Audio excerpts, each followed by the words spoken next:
Innal hamdalillah nahmaduhu wa nasta'inuhu wa nastaghfiruh wa na'udzu billahi min shururi anfusina wa min sayyiati a'malina may yahdihillahu fala mudilla lahu wa may yudlil fala hadiya lahu. Asyhadu an la ilaha illallah wahdahu la syarika lahu wa asyhadu anna Muhammadan 'abduhu wa rasuluh. Allahumma shalli wa sallim ala Muhammad wa ala alihi wa ashabihi wa man tabi'ahum bi ihsanin ila yaumiddin. Amma ba'd. Semulakan tuan imam kita, barisan ahli jantung kuasa AQS, hadirin muslimin muslimat yang dirahmati Allah Subhanahu wa taala. Kita mula balik perbincangan berkenaan dengan 40 sirah yang masyhur tetapi lemah ataupun palsu daripada buku yang kita saban bulan membincangkannya. Baik, hari ini kita pergi kepada kisah yang ke-22.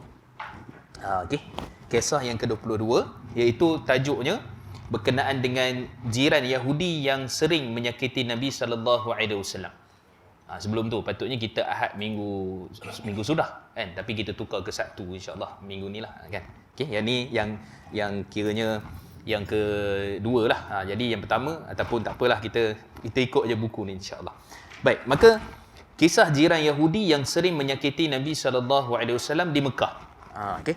Banyak isu yang kita boleh dapat kat sini. Sebab tu bila kita tengok kepada kitab ni, dia ada istilah-istilah hadis yang dipraktikkan. Kalau kita belajar mustalah hadis, maksudnya kita belajar apa itu perbincangan di sisi para ulama hadis berkenaan dengan buku-buku yang menceritakan tentang teknikal hadis. Kan, cerita hadis ni sahih ke, hadis ni ahad ke, hadis ni mutawatir dan sebagainya, sampailah kepada perbincangan yang dalam-dalam seperti mana jarah wa ta'dil, kemudian juga menilai perawi dan sebagainya.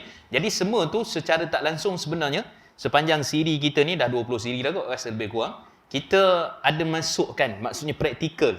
Kita belajar tu maksud kita pernah dengar ilmu hadis, maka di sini ada praktikal ilmu hadis yang mana kita menilai daripada sudut sirah-sirah yang mana diriwayatkan sama ada sahih, daif, kalau daif apa sebab dia, okey, kalau lemah tu apa punca dia dan sebagainya. Baik, jadi kita pergi dulu kisah jiran Yahudi yang sering menyakiti Nabi sallallahu alaihi wasallam di Mekah. Cerita ni dekat Mekah lah. Okey. Dikisahkan setiap kali Nabi sallallahu alaihi wasallam, seperti biasa kita baca dululah secara kisahnya, melintas di hadapan rumah seorang wanita tua di Mekah, Nabi sallallahu alaihi wasallam selalu diludahi oleh wanita tua itu. Satu hari ketika Nabi SAW melewati rumah wanita tua itu, baginda Nabi SAW tidak bertemu dengannya. Selalu datang kena ludah je baginda Nabi SAW. Tapi hari ini tak ada. Baik. Kerana khawatir, baginda Nabi SAW pun bertanya kepada seorang yang tentang wanita tua itu. Justru orang yang ditanya itu berasa hairan. Mengapa Nabi SAW bertanyakan khabar tentang wanita tua yang selalu melakukan keburukan kepadanya. Selepas Nabi SAW mendapatkan jawapan bahawa wanita tua yang sering meludahinya itu sedang sakit, baginda Nabi SAW memutuskan untuk menziarahinya. Wanita tua itu tidak menyangka Nabi SAW sudi menziarahinya. Bahkan dia Nabi ini orang pertama ziarah dia selepas dia sakit lah. Baik. Ketika wanita tua itu menyedari manusia yang menjenguknya adalah orang yang selalu diludahinya setiap kali melewati depan rumahnya, dia pun menangis dalam hati, betapa luhur budi manusia ini. Setiap kali aku ludahi, tetapi dialah orang pertama yang melawatku. Ketika wanita tua itu melihat ataupun mati kepada manusia yang menjenguknya adalah orang yang selalu diludahi setiap kali melewati depan rumahnya. Tadi kita dah baca. Okey. Dengan menitiskan air mata, terharu dan bahagia, wanita tua itu lantas bertanya, "Wahai Muhammad, mengapa engkau menziarahiku pada setiap hari aku meludahimu?" Dia ada beberapa versi lah. Dia ada versi cerita budak Yahudi. Ada versi Yahudi bagi buah limau. Ada versi Yahudi buta pergi caci maki Nabi, lepas tu Nabi pun bagi makan suap dekat dia. Macam-macam versi, kan? Ada yang palsu, ada yang terlalu dhaif. Itu tak lepas. Yang sahih yang kisah budak lelaki yang orang Yahudi juga jiran Nabi dan juga suka bantu Nabi dan akhirnya dia meluk Islam. Sekejap lagi kita tengok cerita tu, kisah tu. Okey.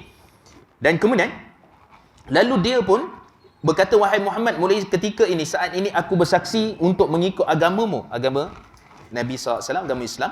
Lantas wanita itu melafazkan 2 kalimah syahadah, "Aku bersaksi bahawa tiada Tuhan selain Allah dan aku bersaksi bahawa Muhammad adalah utusan Allah."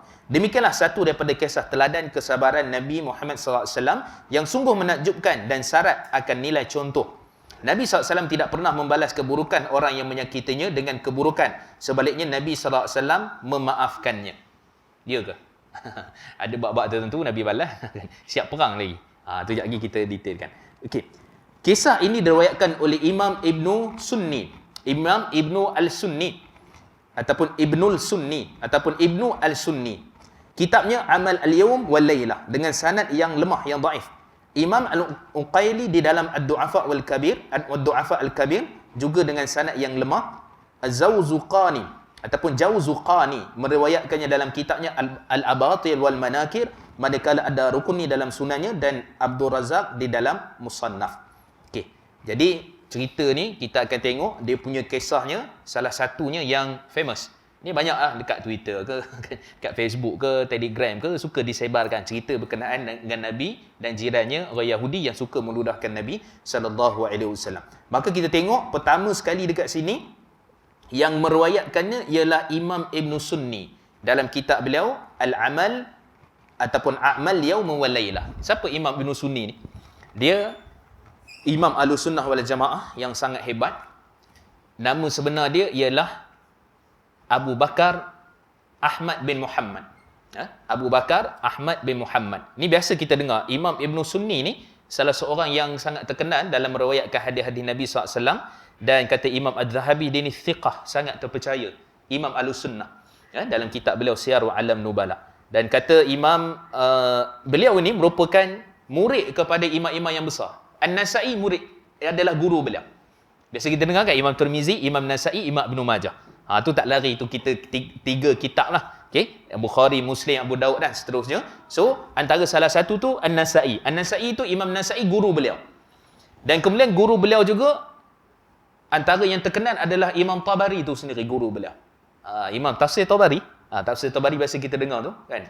Kemudian juga antara guru beliau juga adalah Imam Al-Musili. Ni biasa juga Al-Musili atau Mausili. Ni juga ulama hadis besar. Dia ada dia punya musnad. Yahya Al-Musili dan beberapa lagi kitab yang lain.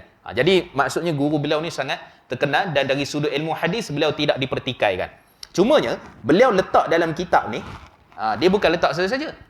Hatta Imam Nasai pun, hatta Imam Tirmizi pun, mereka tu ada isyarat-isyarat yang menunjukkan bahawa letak tu bukan letak saja-saja. Menunjukkan bahawa nak bagi tahu bahawa hadis itu adalah hadis yang lemah, sanad yang lemah. Mereka sendiri bagi tahu. Imam Ibn Sunni sekali bagi tahu. Kenapa namanya Ibn Sunni? Sebab zaman dia melawan bid'ah. Dia lawan bid'ah, maka dia letak nama dia, takkan letak Ibnu Bid'ah pula. Jadi anak bid'ah pula kan. Jadi letak Ibn Sunni. Sunnah maksudnya anak kepada yang menegakkan sunnah. Dia panggil Ibn Sunni. Padahal nama dia sebenarnya adalah Abu Bakar Ahmad bin Muhammad. Kan itu Imam Ibn Sunni. Maka beliau kata sanad hadis ni lemah. Tak boleh untuk dijadikan hujah. Tapi lemah tu tara mana? Nanti kita nilai dia punya perawi, ada saya sebutkan di bawah tu. Okey, tu yang pertama. So kisah, maksudnya kisah ni ada sanad. Tu cerita dia. Yang kisah Yahudi buta suap Nabi kan, Abu Bakar pula keras suap tu, yang tu tak ada sanad. Hak tu memang palsu, confirm lah. La aslalah, tidak ada asalnya. La yu'raf, tak dikenali riwayat tu. Dan semakna dengannya. Dan begitu juga dengan yang bagi buah limau tu pun, sama juga, tak ada sanad. Tapi yang ni ada sanad. Jadi sebab tu jujurnya ulama hadis, yang mana ada sanad, mereka akan nilai sanad ada. Yang tak ada sanad, memang mereka kata tak ada sanad, mereka akan hukum sebagai tidak ada asalnya, maksudnya tak ada sumbernya. Cerita-cerita yang seperti itu. Ni kita pun kena macam ni lah. Kalau hadis tu dhaif, jangan kata palsu. Tak boleh, kita semua hadis palsu belaka, tak boleh. Yang dhaif lah. Sebab dia ada sanad dia. Yang palsu memang tak ada sanad lah. Dia memang direka cipta. Kan? Jadi jujurlah maksudnya dalam kita nak menukilkan hadis. Hak sahih, kena sahih. Kena kata sahih. Okay? Dan seterusnya. Baik. Kemudian diriwayatkan oleh Imam Al-Uqaili di dalam kitab Ad-Du'afa Al-Kabir. Du'afa Al-Kabir ni juga menghimpunkan perawi-perawi yang dhaif, yang lemah. Imam Al-Uqaili. Juga ulama hadis yang sangat hebat di zamannya, dan dia pun ada kitab Al-Kamil fi Du'afa dan beberapa lagi kitab yang lain, yang mana dia ni, sebab tu di sisi ulama hadis, mereka ada jenis imam yang mana kalau jarah, maksudnya kalau hukum mereka tu teruk sungguh.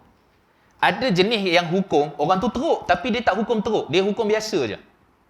Ada pula jenis yang ni istilah dipanggil mutasahil, dia bermudah-mudah.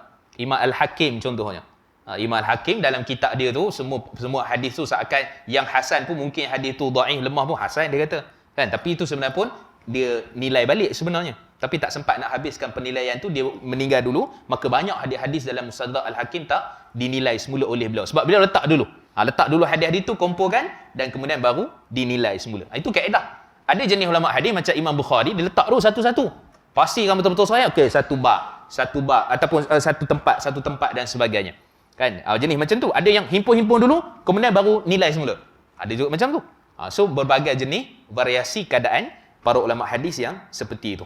Kan macam kita buat roti canai lah. Ada orang dia buat macam mana kan? Ni letak ni dulu kot kan, dengan tepung apa benda semua, biar dulu. Ni tak, yang ni kita kena letak dulu dia punya butter ke margarine ke apa dulu kan. Jadi semua akhirnya akan menatijahkan benda tu roti canai. Itu cerita dia. Okey, itu bagi mudah faham lah kan. Okey.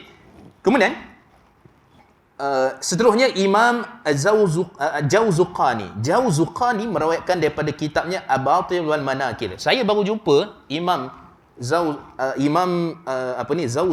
Jauzuqani ni ketika mana kami terjemah kitab Tanzihus Syariah oleh Imam Ibn Ara Al-Qinani yang dimasukkan dalam sahihhadis.com tu. Situ salah satu kitabnya Tanzih Syariah. Jadi saya baru jumpa, rupanya beliau ni juga antara orang yang sangat hebat, ulama hadis yang besar. Sebelum ni tak pernah jumpa. Mungkin tuan-tuan pun baru, kalau Al-Qaili biasa dengar Imam Ibn Sunni, tapi ni nak sebut pun kan. Jauzuqani, jarang jumpa. Tapi beliau salah seorang ulama hadis yang awal-awal juga, yang mana menghimpunkan hadis-hadis palsu dan batil dalam kitab beliau. Kan. Okey, itu ringkaslah. Kemudian Ad-Daraqutni, siapa tak kenal Imam Daraqutni, dalam kitab Sunan Daraqutni, dan Abdul Razak di dalam kitabnya Al-Musannaf. Semua ni tuan-tuan Sunan. Kalau yang atas ni Du'afa ni cerita tentang perawi, dia bawa rawi-rawi je. Rawi ni kuat ke tak kuat? Dia tulislah kat situ. Kalau Al-Batil wal Manakir ni dia hadis, dia kumpulkan hadis-hadis batil dan yang tak sahih. Kemudian kalau Sunan ni pula dia macam-macam, dia campur, ada bab-bab dia. Sebab tu dia panggil Sunan. Sebab tu dipanggil Sunan. Maka dia ada bab fiqah, permulaan tu bab apa dan sebagai solat, haji apa semua, atau dia tersusun begitu. Okey. Kemudian juga Musannaf. Musannaf ni dia lebih kepada menyusun kepada perawi-perawi yang mana paling banyaknya adalah sahabat. Sahabat tu maksudnya mana riwayat sahabat pun diletak sekali. Okey. Kalau dalam Sahih Bukhari, hadis Nabi tu, kata-kata sahabat tu dia tak apa letak sangat. Ni popular juga, antara yang awal juga buat Imam Malik sendiri pun. Imam Malik kan letak sekali sahabat kata apa dan sebagainya. Dan begitulah juga kitab-kitab hadis yang lain menghimpunkan tentang riwayat berkenaan dengan perkara. Maksudnya banyaklah kitab-kitab hadis yang riwayatkan, tapi bukan riwayat tu makna terus sahih. Okay? So kita tengok apa punca dia. Pandangan para ulama mengenai riwayat ini sebelum kita syarah bincang pengajaran dan sebagainya lah. Baik, hadis ini diriwayatkan melalui jalan perawi bernama Ibnu Abi Husain, atau nama sebenarnya Amr bin Sa'id bin Abi Husain. Beliau tidak pernah bertemu dengan seorang pun sahabat, lalu mana mungkin, situ tuan-tuan dapat tahu dah mengapa hadis ni tak sahih, okay, ataupun lemah, ataupun tersangat lemah. Mana mungkin meriwayatkan hadis daripada Nabi SAW tanpa melalui riwayat sahabat. Maka sanad hadis ini mursal, iaitu terputus. Saya tak masukkan detail mursal apa dan sebagainya, kan? Tapi kita nak bagi tahu A, B, C. A ni maksud siapa? A ni Amr bin Sa'id Abi Husain. Dia riwayat terus daripada Nabi. Kan? Terus riwayat. Patutnya di tengah-tengah tu kena ada sahabat. Maka dia kena riwayat daripada sahabat, kemudian barulah daripada Nabi sallallahu alaihi wasallam. Ni dia kata, dia sendiri berkata Nabi sallallahu alaihi wasallam, dia cerita Nabi temu orang Yahudi apa semua ni. Yang ni dipanggil mursal. Jadi mursal ni maksud dia apa? Gugurnya sahabat. Itu ringkasnya. Kata Imam kata Imam Baiquni dalam kitabnya, dia cerita tentang bahawa sahabi saqat. Kan? Maksudnya benda yang diriwayatkan daripada asalnya ada sahabat, tapi sahabat tu tergugur, terputus. Maksudnya sahabat tu tak ada. Maka kata beliau itu adalah mursal. Kan? Wal mursalun ma rawa an sahabi saqat. Kan? Apa diriwayatkan pada sahabi, patut sahabat tapi terputus, terjatuh. Kan? Jadi di sinilah yang menjadi punca bahawa hadis ni adalah hadis yang terputus sanad dia, dan tak boleh cerita tu disandarkan kepada Nabi sallallahu alaihi wasallam sebab sahabat tak riwayatkan. Sebab iyalah jalan daripada Nabi mesti melalui sahabat. Sebab tu orang cuba reka hadis letak sahabat, dia letak tok guru dia dan sebagainya lah. Okey, jadi hadis ni adalah mursal. Mursal ni panjang lagi lah perbincangan dia. Mursal sahabi macam mana, mursal tabi'in yang besar macam mana. Tu panjang lagi cerita. Tapi kalau sahabi itu sendiri yang riwayatkan, dia potong nama sahabat yang dia ambil tu. Dia terus riwayat pada Nabi. Siapa selalu buat macam ni? Biasa dengar. Siapa sahabat? Abu Hurairah. Sayyidina Abu Hurairah dia biasa buat. Sebab tu dia boleh jadi 5,374 hadis tu. Macam mana boleh jadi sahabat paling banyak riwayat hadis? Antaranya, kisahnya, beliau ambil daripada sahabat Abu Bakar ke, Umar ke, Uthman ke, Abu Ayyub Al-Ansari ke, Abu Musa Sy'ari, tapi dia tak sebut saya ambil daripada tu. Dia kata terus, Nabi SAW bersabda. Yang itu diberi pengecualian di sisi para ulama hadis tu sahih. Sebab confirm benda tu sahabat tak akan menipu. Apa yang diriwayatkan tu, melainkan mesti datang juga daripada Nabi. Tu dia punya konsep dia. Kan? Sayyidina Abu Hurairah lah yang biasa terkenal dalam isu ni. Orang Taliban Barat suka kritik dia. Kan? Dia tak ambil pada sahabat. Dia mereka pun mengaji juga hadis. Kan? Dia tak ambil pada sahabat lain, gugur nama sahabat lain. Mursal dia kata. Terputus sanad. Maka patut hadis tu jadi tak sahih lah. Tak. Sebenarnya Abu Hurairah jumpa Nabi. Kan? Cuma dalam bab-bab hadis tertentu, Nabi dah wafat ke apa dan sebagainya, dia ambil pada sahabat-sahabat lain tanpa menyebutkan nama sahabat tu. Kan? Ada pula jenis di kalangan tabi'in. Menantu beliau juga yang buat. Sa'id ibn Musayyib. Ataupun Musayyab lah, Sa'id ibn Musayyab. Kan? Sa'id ibn Musayyab ni, dia menantu Sayyidina Abu Hurairah. Dia pun kadang buat benda yang sama.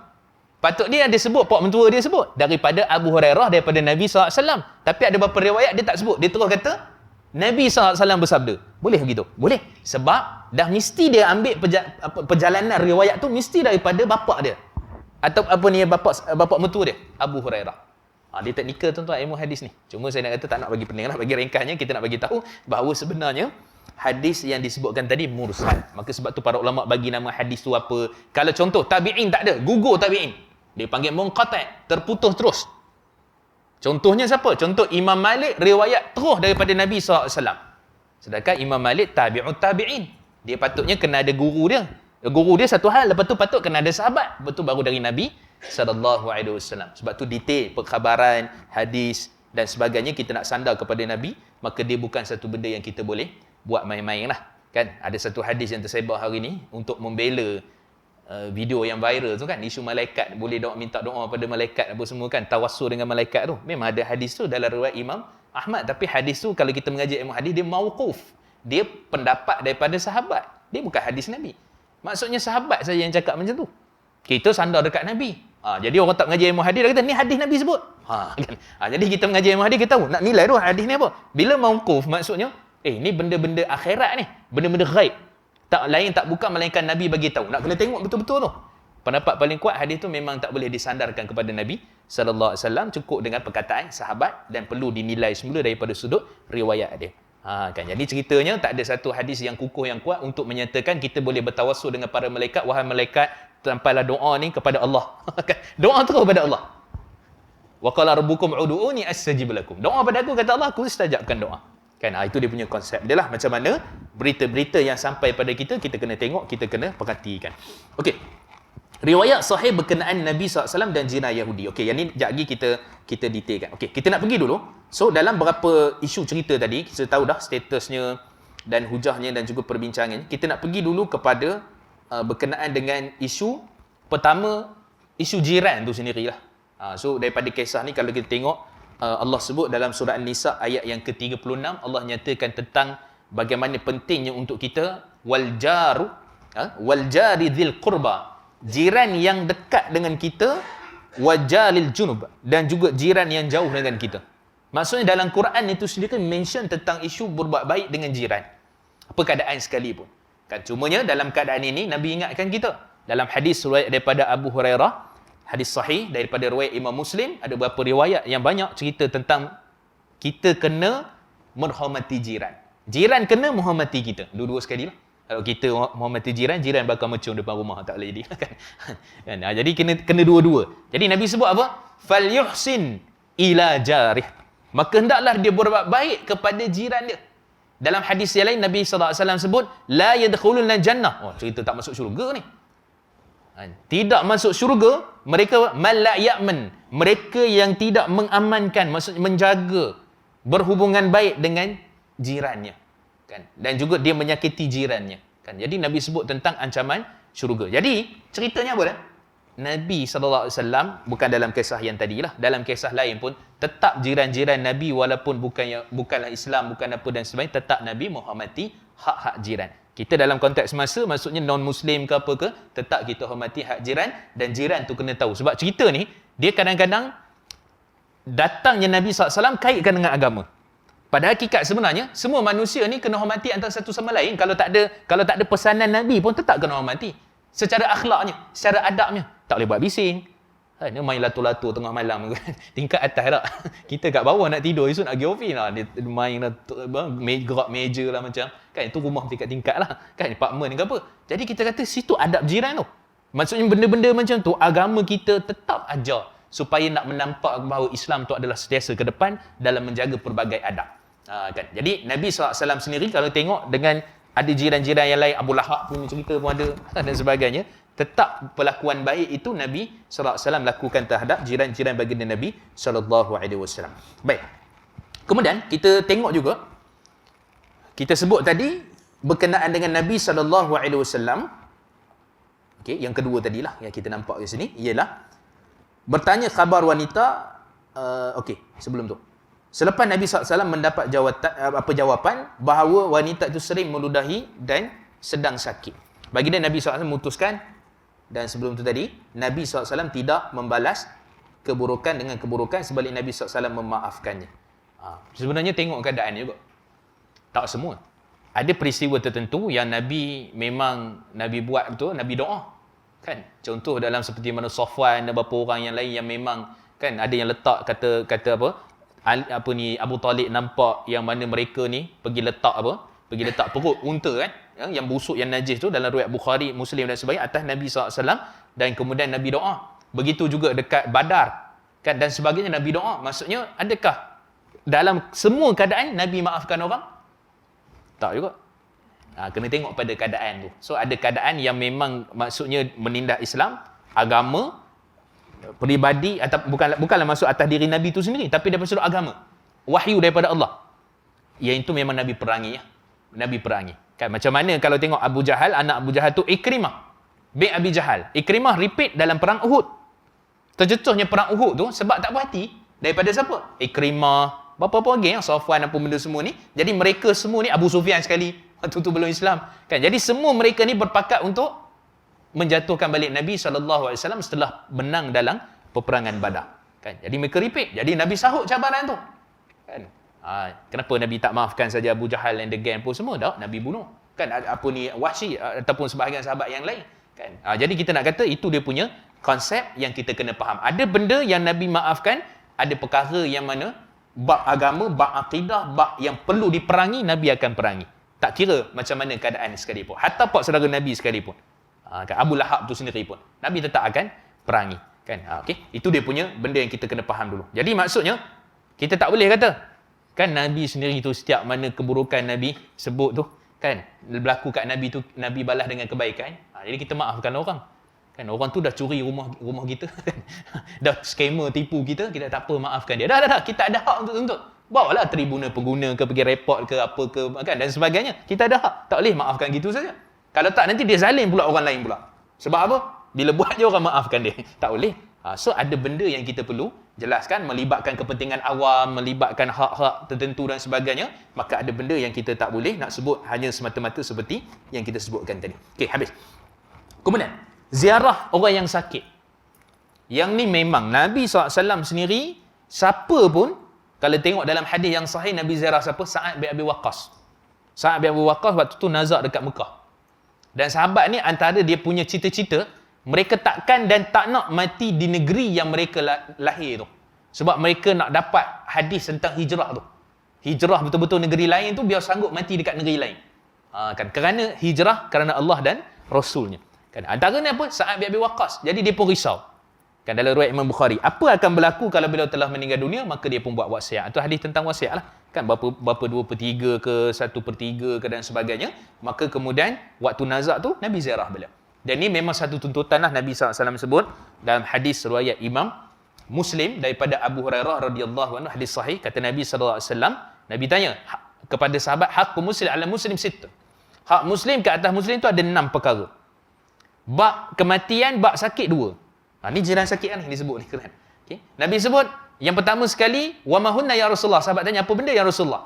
Maka Nabi SAW menyatakan bahawa yang pertama, iza laqitahu fasallim alaih. Bila kamu jumpa dia, bagi salam kat dia. Kan bagi salam, tak kira lah WhatsApp ke telefon ke apa, bagi salam dulu. Jangan, "Oi bro, apa khabar?" "Assalamualaikum." Kan? Bagi salam dulu lah. Kan bagi salam dulu. Kan itu konsep dia. Okey. So itu pertemuan. Okey, itu pertama. Yang kedua Nabi sebut apa? Iaitulah bila mana wa idza da'aka fa'jibhu.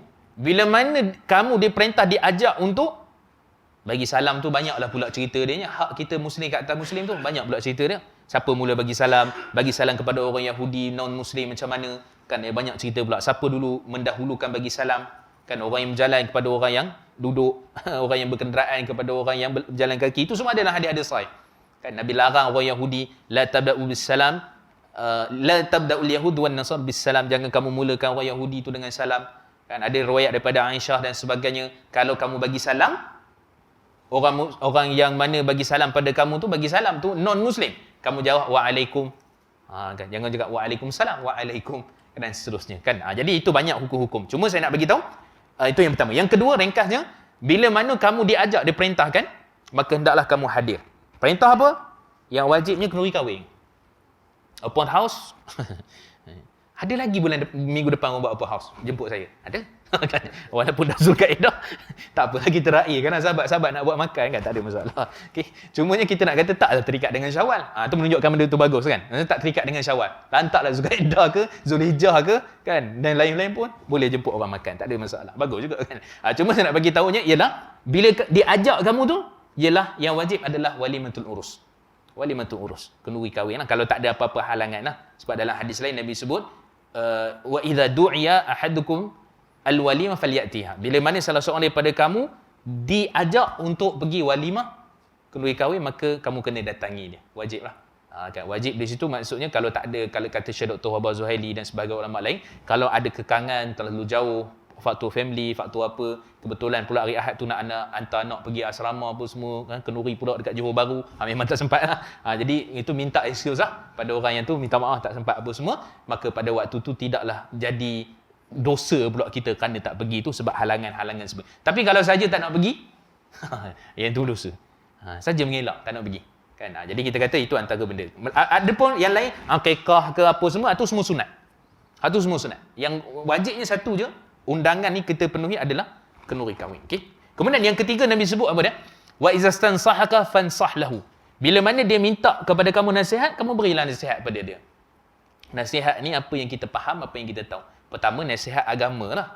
Kan dia minta macam mana ni nak kahwin, apa urusannya, satu urusan satu lah. Kan dokumen apa semua, kemudian macam mana hubungan suami isteri, apa yang wajib, apa tak boleh, apa semua, apa hak bersama, hak suami, hak isteri. Dia tanya kita, sekadar pengalaman kita tahu, cerita kat dia.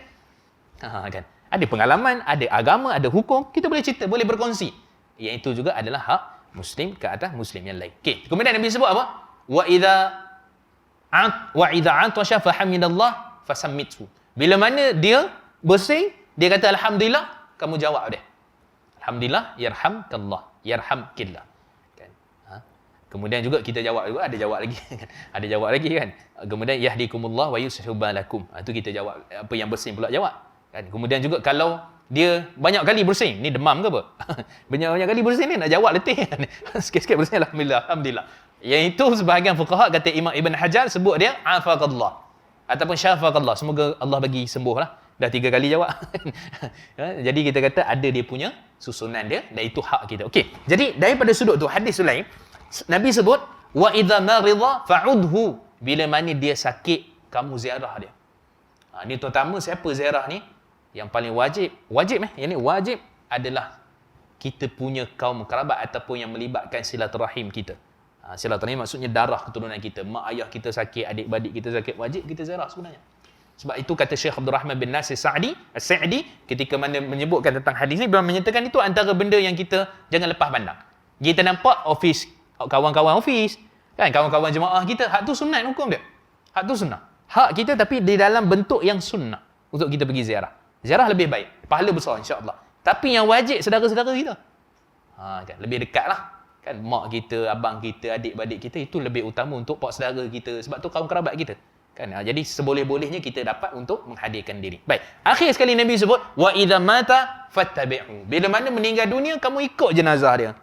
Uruskan dia. Fardu kifayah tu lah. Kalau boleh, kita dapat mandi, mandikan. Dapat solat, solatkan. Kuburkan. Dan kafankan dan kemudian kuburkan. Kan? Mandi, kafan, kubur, solat, kuburkan. So, 4 perkara. Kan? Jadi ini semua benda yang adab berjiran, terutamanya lah. Kan? Kawan-kawan kita yang dekat-dekat jemaah dan sebagainya, maka perlu kepada benda yang seperti ini, kerana ini yang diajar oleh baginda Nabi sallallahu alaihi wasallam. Baik. Kemudian, disebut kat sini, bawah tu, ketika wanita tua menyedari manusia yang menjenguknya adalah orang yang selalu diludahi dan seterusnya, kemudian dengan menitiskan air mata dan kemudian seterusnya, kan. Jadi kita dah sebut dah, cerita ni, kisah ni tidak sahih. Cuma daripada sudut pengajaran itu, betul, ada orang kata kadang-kadang, iyalah hadis tu palsu, tapi kan ada pengajaran. Kan? Itu macam ni nak jawab tu. Kan? Hadis tu lemah, tapi ada pengajaran kan. Contohnya kan. Dia sebenarnya pengajaran ni tak kisah. Dari sudut pengajaran tu. Tapi daripada sudut kita menthabitkan hak tu Nabi sebut. Itu problem. Kita nak kata pengajaran, ada je hadis yang kita kata maknanya betul. Hadis tu palsu, tapi rekaan tu betul. Benda tu betul. Contohnya apa? Inna Qur'ana ghairu makhluk. Sesungguhnya Quran tu bukan makhluk. Betul tak? Betul lah kan? Tapi ni bukan hadis. Tak ada satu hadis pun yang mengatakan Quran tu bukan makhluk. Tak ada. Tapi orang-orang dulu ada yang menyebut itu adalah hadis Nabi, tapi kita kata hakikatnya makna betul. Betul lah Quran itu bukan makhluk. Tapi kita nak kata ni Nabi sebut, itu penyandaran, penthabitan itu kita kena nilai semula. Tapi daripada sudut pengajaran tu, jangan pengajaran. Pantun-pantun, apa lagi orang dulu punya apa? Sajak ke apa, banyak pengajaran. Tapi tak disebut itu adalah daripada Nabi. Macam itulah juga kita kata pengajaran yang ada dalam agama ke apa, maka dia tak boleh disabitkan daripada baginda Nabi SAW, melainkan dengan riwayat yang sahih daripada Nabi SAW. Okey. Kemudian, okey, tadi kita dah sebut dah daripada siapa. Okey, pandangan ulama hadis tadi kita dah sebut. Kesimpulannya, bawah sekali tu, muka surat 94. Kesimpulannya, semua riwayat kisah ini lemah dan tidak sahih sedikit pun. Okey, riwayat sahih berkenaan Nabi SAW dan jiran Yahudi. Ataupun orang yang berbakti dengan Nabi lah. Daripada Anas bin Malik radhiyallahu anhu berkata, sesungguhnya ada seorang budak. Budak sini maksudnya yang membantu selalulah Nabi SAW. Okey. Yang mana berkhidmat. Macam mana Sayyidina Anas bin Malik tahu? Sebab beliau pun khadam Nabi. Dia tahulah siapa yang ada silih Nabi, yang bantu Nabi, yang tolong Nabi walaupun tak Islam. Okay, itu kelebihan daripada Anas bin Malik. Sehingga Sayyidina Anas bin Malik kata apa? Aku tak pernah Nabi SAW dalam riwayat Imam Tirmizi hadis sahih, aku tak pernah dengar Nabi sebut, kau buat yang tu. Kau buat macam ni. Kan? Kau jangan buat macam tu. Kau jangan buat macam ni. Dia tak pernah dengar. Kan? Menunjukkan bahawa Nabi ni tidak suka juga memberi arahan-arahan tertentu kepada benda yang nampak benda tu common. Benda tu boleh buat. Tak ada masalah. Tapi ada sebahagian ulama hadis kata, sebenarnya Anas bin Malik ni sendiri dah cerdik lah. Walaupun umur 10-11 tahun tu, dia sendiri dah tahu dah nak buat apa. Sebab dia pun orang miskin. Dia pun, mak dia pun bukanlah kalangan orang kaya. Ayah pula dah meninggal dunia dan sebagainya. Jadi tak ada apa-apa bantu Nabi SAW waktu dekat Madinah. Jadi Anas bin Malik tu dekat rumah sendiri pun, ibu dia pun dah bagi terbaik punya pengajaran. Rumah Nabi cuma apply saja. Dia yang kata macam tu. Kan? Jadi kita kata maksudnya keseimbangan lah. Nabi sendiri tak perlu untuk dipanggil apa? Ni dalam istilah manajemen pengurusan dipanggil micro management. Maksudnya sedetail-detail nak kena tengok. Pening staff. Kita kerja, bos kita sikit-sikit pantau. Dah siap belum? Tu kau buat betul ke tak? Tu macam mana? Kena center. Ni kena. Pening kepala kita kan. Kalau bos macam tu, semua benda nak pantau daripada pukul 9 sampai pukul 6, dia je pantau kita. Ingat dalam 2 minggu berhenti kerja kita. Tu micro management dia panggil, kan? Kalau makro okey, maksudnya pantau sekejap-sekejap je. Okey tak? Boleh buat tak? Boleh bos. Okey, bagus sampai. Okey buat. Tak apa, ada silap sikit tak apa. Belajar. Okey lah bos macam tu. Kan itu pun pening juga kan. Jadi maksud Nabi tu sendiri, kalau istilah bisnes kita panggil macro management. Bukan micro. Nabi tak pantau sikit-sikit ni. Nabi tak pantau. Maksudnya Nabi lepaskan Sayyidina Anas bin Malik ni, kamu buatlah macam mana kamu dah tahu apa semua tu, tak ada masalah. Nabi terima. Kan itu dia punya bagaimana Nabi melatih Sayyidina Anas bin Malik, bahkan dalam rumah Anas bin Malik tu sendiri, ibunya sendiri bagaimana melatih Sayyidina Anas bin Malik. Baik. Jadi beliau kata, kadang-kadang banyak juga benda yang dia tak suka. Dia suka sebab Nabi buat. Nabi Malik ni. Kan? Dubba contohnya. Yakulhu dubba. Yuhibbud dubba. Anas bin Malik mula-mula dia tak suka labu. Dia pergi satu kenuri dengan Nabi SAW, tengok Nabi duk cari labu. Dalam bekas besar. Tengok Nabi cari apa? Nabi cari labu. Dia kata, sejak pada hari tu aku suka labu. Sebelum tu tak suka labu. Jadi nak ceritanya banyak benda yang dia tahu tu Nabi buat, Nabi suka, memang dia ikutlah Nabi SAW. Itu Anas bin Malik radhiyallahu anhu 10 tahun duduk dengan Nabi. Lama tu. Bukan setahun dua. Kan 10 tahun. Baik. Kemudian, beliau menyatakan, sesungguhnya ada seorang budak Yahudi yang biasa berkhidmat kepada Nabi SAW menderita sakit. Biasalah ambil air dan sebagainya lah, untuk Nabi. Lalu Nabi SAW menziarahinya. Kemudian baginda Nabi SAW duduk di sisi kepalanya. Lalu Nabi SAW berkata, Aslim, Islamlah kamu. Dia Nabi dakwah orang Yahudi, orang muda, dan kemudian ada ayah dia tu. Kan? Budak itu memandang kepada bapanya yang berada di sisi kepalanya. Sebelah-sebelah lah. Maka bapanya berkata, Ati' Abu Qasim. Taatlah kamu kepada Abu Qasim. Abu Qasim siapa? Nabi lah, sallallahu alaihi wasallam. Kan nama dia Abu Qasim. Kan Nabi ni banyak nama, Al-Hashil, Al-Mahyi dan sebagainya. Kan itu nama-nama gelaran bagi Nabi SAW yang Sayyid Ahmad, Muhammad dan seterusnya lah. Okey. Jadi taat kepada Abu Qasim. Baik. Maka budak tersebut masuk Islam. Maksudnya mengucap. Lalu Nabi SAW keluar seraya berkata, Alhamdulillahilladzi anqadahu minan nar. Segala puji bagi Allah menyelamatkan daripada neraka. Lepas tu mati budak tu. Syahadah, lepas tu meninggal dunia. Hadis ni kalau ikut Imam Nawawi punya perbincangan, banyak dia punya kelebihan dia. Yang pertama, talqin tu sendiri.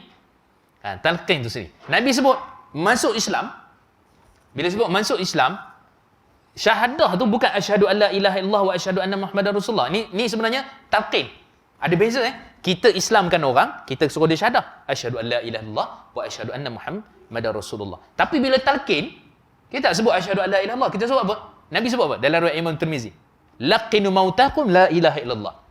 Talqinkan yang nazak di kalangan kamu la ilaha illallah. Maksudnya la ilaha illallah saja. Maka Imam Nawawi punya jawapan yang kukuh juga dalam bab ni, beliau menyatakan, kerana bila satu orang itu dia sebut la ilaha illallah, maka dia terus meyakini bahawa Muhammad itu adalah Rasulullah dengan syariatnya. Sebab ibadah tu nanti akan ikut cara Nabi. Tu cerita dia. Kan. Jadi dia seolah-olah la ilaha illallah telah pelengkap. Sebab tu nanti dekat akhirat, kan ada hadis riwayat Imam Tirmizi cerita tentang bitaqah. Kad. Yang mana kad tu, dia tertulis kalimat la ilaha illallah, dia ada 99 dosa. Hadis ni yang jadi polemik di kalangan sebahagian orang, menyatakan bahawa timbangan amal tu ada 2 daun. Dalam riwayat Imam Muslim, kalau amal tu ditimbang, nescaya langit bumi semua ditimbang, ada kosong lagi timbangan amal tu. Dan menunjukkan betapa besarlah daun timbangan amal tu. Kan? Jadi Nabi sebut, malaikat keluarkan ikat tu, asalnya dia ni memang Allah dah tanya dah. Kamu ni apa yang dosa yang kamu buat? Kamu yakin? Kamu pasti? Pasti. Itulah dosa yang dia buat. Kan nak nafi macam mana lagi? Inilah apa yang kamu buat, apa semua dan sebagainya, detail. Malaikat catatlah. Okey, kemudian tu apa? Dia kemudian pasrah, lelaki ni pasrah. Dan kemudian dibawa keluar oleh malaikat bitaqah. Satu macam kad tu, di situ tulis kalimah la ilaha illallah. Kan ditimbang, maka berat. Daripada tadi tu 99 dosa dia tu, nak 100 lah. Banyaklah dosa dia. Timbang jadi berat. Kalimah la ilaha illallah. Di situ menunjukkan bahawa talqin tu antara punca sebabnya meringkaskan orang yang tengah nazak supaya dia boleh ikut. Sebab tu la ilaha illallah saja. Tak perlu. Ikutnya asyhadu an la. Itu masuk Islam. Kan? Itu masuk Islam. Yang ini talqin. La ilaha illallah. Cukup. Itu satu. Kata Imam An-Nawawi. Yang kedua, kalau orang tu dia macam, kita ajar dekat dia. Dia tengok dalam nazak dia ni. La ilaha illallah. Tiba dia kata, hari ni saham naik ya? Tiba dia kan? Atau bila kita nak pergi main golf kan, kita nak la ilaha illallah, kita biarkan dulu. Biarkan. Kemudian kita latih balik pelan-pelan. Jangan marah dia. Kau ni dah nazak-nazak pun untuk saham lagi kan. Tak, kita ajar dia lagi. Kan kita ajar. Maksud kita ajar tu bukanlah sampai ada setengah orang kita ajar dia tak dapat mengucap dengan lidah. Mungkin dengan hati. Tapi yang penting Nabi sebut kita ajar. Sebab pengakhiran dia kita tak tahu.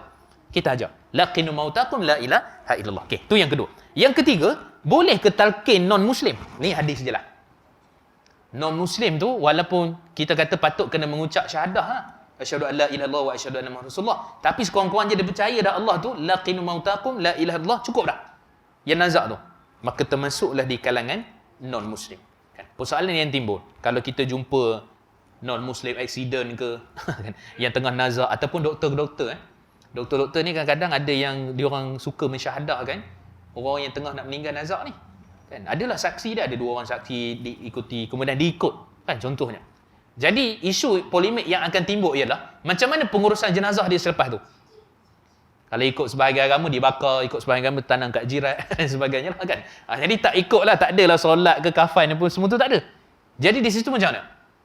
Yang ni juga menjadi polemik di kalangan Khawarij ataupun Mu'tazilah. Kan azab kubur. Kalau orang tu mati dekat laut, mana kubur dia? Jadi dia azab kubur, tapi kubur tak ada kena makan dengan ikan paus ke apa ke. Di mana dia punya azab dia? Dia tak faham. Dia ingat azab kubur tu tempat tanam tu. Azab kubur ni kita kata bila orang tu meninggal dunia, dia barzakh, alam kubur lah. Bila sebut alam kubur, bukan semestinya dia tu mati tu ditanam dalam kubur. Ada orang mati dekat dalam kelapa sawit ke, ada orang mati dekat laut, dekat apa, ada orang mati hancur dia punya tu. Itu cerita dia. Tapi azab kubur tetap ada. Bukan bermaksud dia punya keadaan tu bila dah meninggal dunia, fahamnya mesti dalam kubur. Tak. Okay. Jadi daripada ni, kita dapat faham, kalau seorang tu telah pun dia talqin la ilaha illallah, dia menyelamatkan semua iman dan juga apa semua yang ada pada dia. Macam budak Yahudi ni. Dia Yahudi. Yahudi ni maksudnya kita kata sembahan dia selain daripada Allah lah. Dia bukan percaya Allah, tapi kesyirikan apa semua lagi. Kan? Dan sebagainya. Okay. Dan kemudian, dengan sebab itu juga sebagai ulama hadis kata, kena dengan izin keluarga. Sebab Nabi paling kepada lelaki tu. Tapi sebenarnya tak disyaratkan lah. Paling tu sebagai membenarkan bahawa agama Nabi tu adalah benar. Sebab tu dia paling tu. Dan mentaati Nabi tu adalah selamat. Itu dia punya konsep. Sebab tu yang budak Yahudi tadi dia paling kat ayah dia. Dan ayah dia kata taatlah kamu kepada Abu Qasim. Jadi ceritanya, kalau kita jumpa non-Muslim, accident ke apa dan sebagainya, kita jumpa dia tengah nazak ke ataupun doktor-doktor ke tengah ubat non-Muslim, tiba-tiba nazak, meninggal dunia, sempat tak boleh talqin? Boleh talqin. Disunahkan hukumnya untuk talqin. Cuma pengurusan selepas itu, kalau dia uruskan cara agama dia, kita pun kadang tak naklah isu ni sampai naik mahkamah ke apa semua. Tuntutan kepada mayat. Kalau kata betul ada saksinya, dia kena diuruskan dengan cara Islam. Tu paling terbaik. Tapi kalau tak ada, kita tengah berjalan pun semua tengok ada accident. Kita pergi buka dia, kita kata la ilaha illallah, ucap kan. Diikut contohnya. Lepas tu meninggal dunia. Bawa dalam ambulans semua tak apa, dah meninggal dunia dah. Kan. Diagnose dah tak boleh nak buat apa. Kan meninggal dunia. Jadi waktu tu sah talqin dia. Tapi nanti dia kena bakar apa semua, itu cerita lain kah. Yang penting kita nak syahadah dia tu Islam. Mati atas Islam. Sebab bila kita sebut kubur apa semua, ini semua fardu kifayah dah, nama fardu kifayah. Tapi yang fardu ain yang paling tepat dia tu mesti Islam. Nak kubur kat jirat ke apa semua ke, dan sebagainya. Kita kata itu tetap daripada sudut duniawi lah. Kita nampak begitu. Tapi dari sudut akhirat, mudah-mudahan dia telah pun termasuk daripada kalangan orang yang beriman kerana syahadah dia tadi tu. Kan? Itu dia punya konsep dia. Itu semua izin Allah. Sebab tu tak payah kita petikai kan. Habis tu kita nak kena fahamkan akidah dia macam mana. Nak syarah pula kat situ, agama Islam ni ada akidah. Lepas tu akhlak, meninggal lah. Tak semua kan. Apa tu? Tak. Maksudnya bila sebut la ilaha illallah tu, dia terus yakin percaya. Sebab dia diambang nazak. Dan sebab izin Allah lah dia boleh buat macam tu. Kita tak boleh dengan akal kita kata, oh ni tak. Dengan izin Allah. Sebab tu orang boleh mengucap, hatta Islam sekalipun, boleh mengucap tu, dekat ambang ke maut, nazak tu, ataupun sakaratul maut tu, itu sebab izin Allah. Bukan sebab kita kata kita banyak ajar dia ke apa semua. Tak, izin Allah Subhanahu wa ta'ala. Itu dia punya konsep asal. Okey. Kemudian seterusnya, azan ya. Masuk lain. Ada soalan sebelum kita azan ni. Saya habis dululah kat sini insya-Allah. Ada persoalan, kalau ada kita boleh bincangkan. Okey.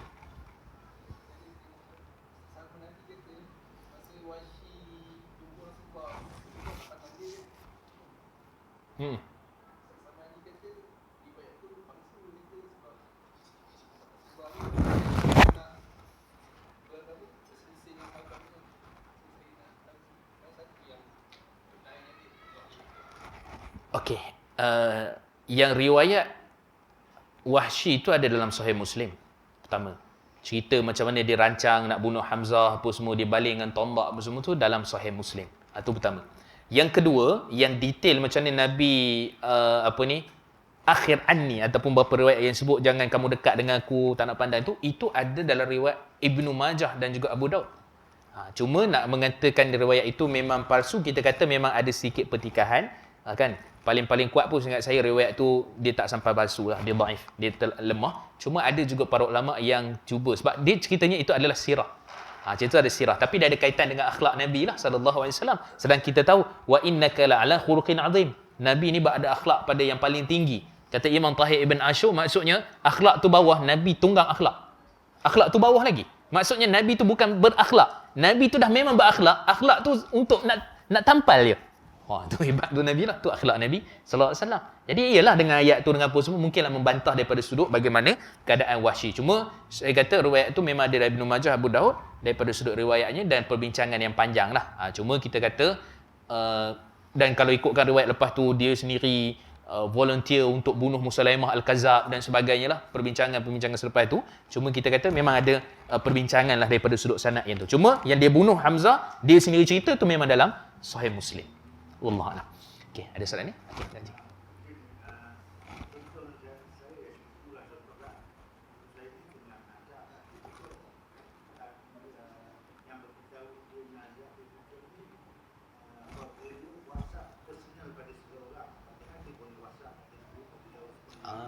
Okey.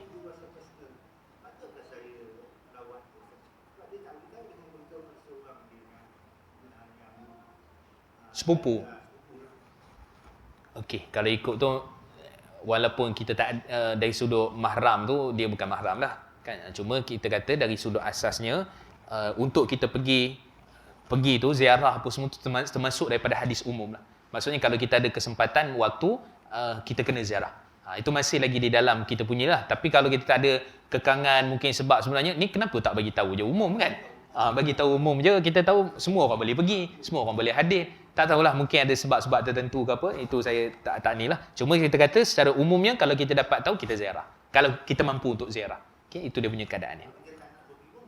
Boleh, tak ada masalah. Sebab dia paling utama adalah pecahan. Kalau ikut asalnya sebahagian para fuqaha, para ulama kata dia masih lagi dalam ashabul furud. Asbabul furud ni siapa? Sebut dalam surah An-Nisa tu. 11, 12, 13 tu waris yang tunggal utama. Siapa dia? Suami, isteri, mak, ayah, anak lelaki, anak perempuan. Itu paling utama lah. Kemudian baru kat bawah tu baru turun sikit, baru adik-beradik apa semua tu dan seterusnya. Itu dia punya keutamaan dia. Wallahu a'lam. Okey, ada soalan lain? Okey, sila.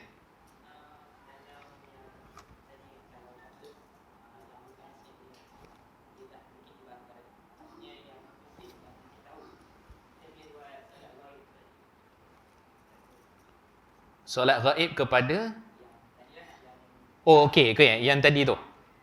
Okey, faham. Maksudnya dia mengucap dia apa semua, lepas tu tak ada, yalah dia diuruskan dengan cara dia lah kan. Lepas tu kita buat solat jenazah ghaib yang kita memang pasti dia tu bersyahadah. Boleh atau boleh? Jawapannya boleh. Seperti mana dalam hadis Sahih Muslim, walaupun Ashamah itu An-Najasyi itu jarak jauh Nabi solatkan ghaib, tu satu. Yang kedua, hadis dalam Sahih Muslim juga seorang wanita yang Nabi SAW, wanita ni dia Imra'atu Aswad. Dia ni bukan Bilal, Tok Siap dekat masjid Nabi. Meninggal dunia dan kemudian waktu Nabi balik pada musafir tu malam, sahabat tak bagi tahu dia meninggal dunia. Besok pagi itu baru Nabi tanya. Kemudian Nabi dirikan salat jenazah ghaib.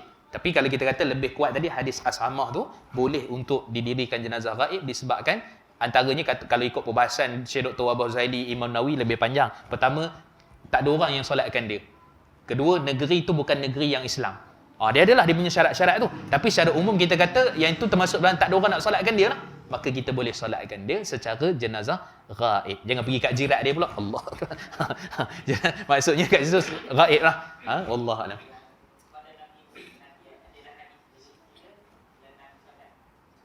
Yang mana? Jenazah wanita. Okey, Ashamah tu. Yang hadis ni tadi ni. Adakah Nabi solat ataupun tidak? Hadis ni ringkas macam tu je. Tak menyebut lah. Tapi secara umumnya, bila mana Nabi ma'iktiraf tu, Nabi akan solatkan. Ubay bin Salul pun nyari-nyari Nabi nak solatkan. Tapi turunnya surah Taubah ayat 84 menyatakan wala tusalli ala ahadin minhum mata abada. Jangan kamu solat di kalangan mereka ni sebab munafik. Kan? Tapi kita kata cerita secara umum, sahabat yang dapat solat Nabi ni kebanyakan sahabat lah pada zaman Nabi SAW. Nabi akan solatkan. Kan termasuklah jenazah orang yang cerita hutang apa semua tu kan dan sebagainya yang boleh bayar hutang, dijamin hutangnya Nabi solatkan jenazah dia. Wallahualam. Okey, last.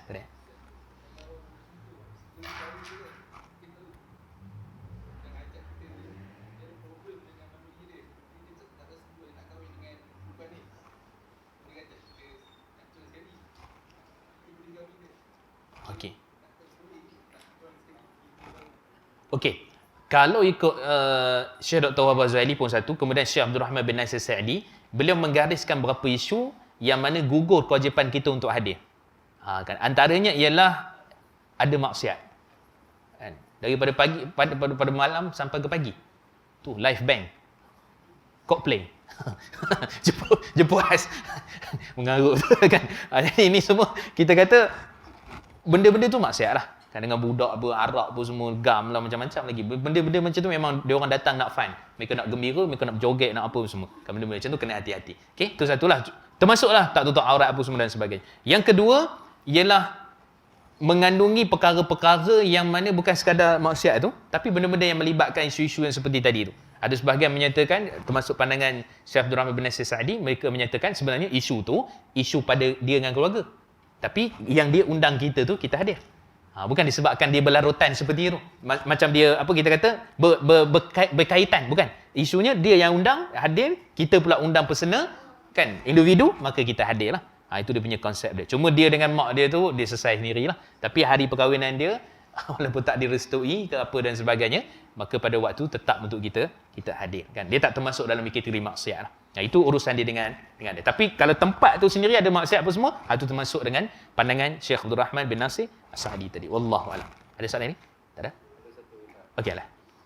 Salam kalau macam kita tengah berceramah. Tengah ada ceramah, kita baru masuk. Perlu kita bagi salam. Kalau sepatutnya tak. Daripada sudut adabnya tak lah. Sudut adab dia. Dia kan bagi salam semua kan. Kita kata dia sebenarnya dengar tu, keutamaan tu adalah lebih utama untuk kuliah tu. Daripada bagi salam tu. Kan? Walaupun ada setengah orang dia masuk dia bagi salam tu kan. Sebab dia ingat itu biasa-biasa kan. Tapi kita kata tak bagi salam tu adalah lebih utama. Kan? Sebab waktu lain lah. Waktu lain. Allah Allah. Last. Habis last kan? Okey.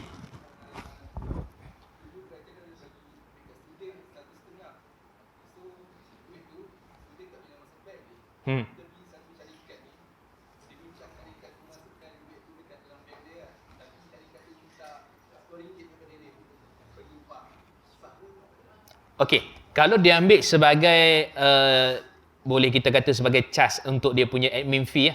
Kalau cas dan admin fee hukumnya harus. Itu kena detail betul tu. Sebab tu kalau tengok PTPTN, dia tak boleh lebih melainkan 1%. Sebab kalau lebih dia ambil 5% tu untung lah tu. Tu banyak RM10 tu. Kalau dia ambil admin fee RM2, okey lah kan untuk apa semua. Tapi kalau sampai RM10 tu nak kena tengok betul tu. Tapi kalau betul-betul admin fee betul-betul, hukumnya harus. Tapi kalau tengok RM2 admin fee, RM8 untung dia, tu riba. Tu riba. Tu kena perhati betul tu. Sebab voucher buku voucher buku. Memang 1.5 lah, duit lah betul.